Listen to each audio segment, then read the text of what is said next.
James Bond 007 Bloodstone starts off with a bang.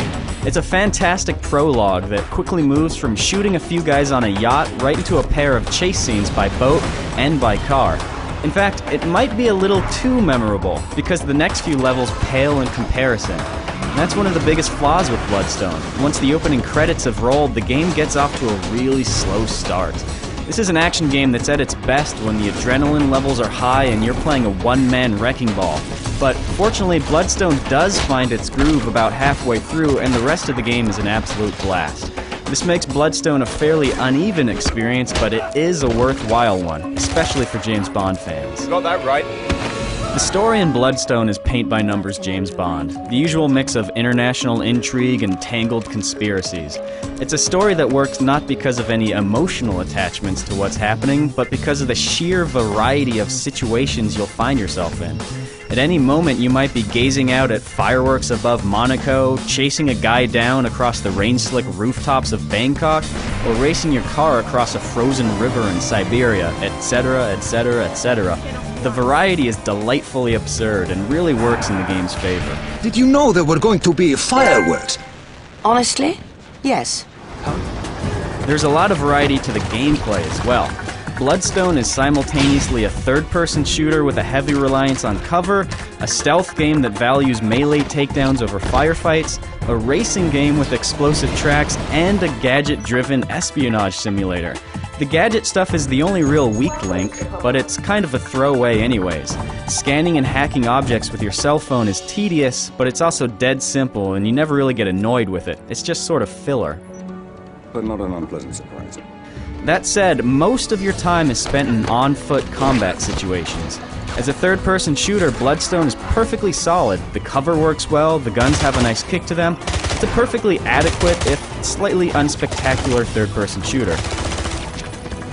Fortunately, Bloodstone is also a game with really slick melee combat, and it encourages you to use it frequently as a complement to just shooting everyone. There's a mechanic in there that works really similarly to Splinter Cell, Conviction's Mark and Execute.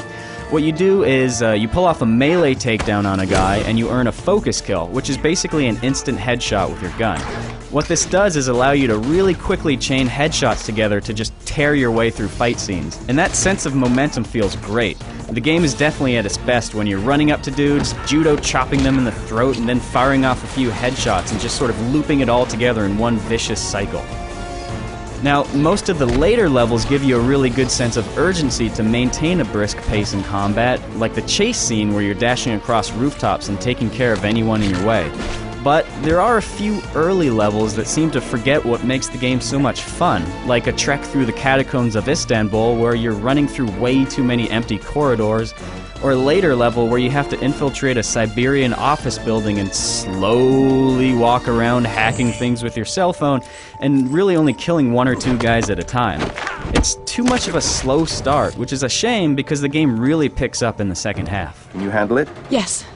Don't leave me here. So while combat is a little uneven across the entire game, Bloodstone's driving sections are consistently thrilling. These are some of the best parts in the game, those moments where your target takes off and you have to chase them down in a car. The cars handle really well, and the tracks are usually filled with all kinds of explosions and crumbling roads, making the racing parts feel ripped right out of a blockbuster movie. And that's probably not much of a surprise, considering that the developer, Bizarre Creations, is really well known for racing games like the Project Gotham series. If there's one flaw to the driving scenes, well, it's that there's just not enough of them because they're so much fun. This isn't all fun and games. Finally, there's also a multiplayer component to Bloodstone, which does add a little bit of value to the overall package, considering the story is only about 5 or 6 hours long. But, to be honest, it's nothing special and probably won't keep your attention for too long. And that's a shame because Bloodstone could be a pretty special game if it offered a more consistent experience across the board. But, as is, Bloodstone is still a quality action game and an entertaining James Bond experience as well.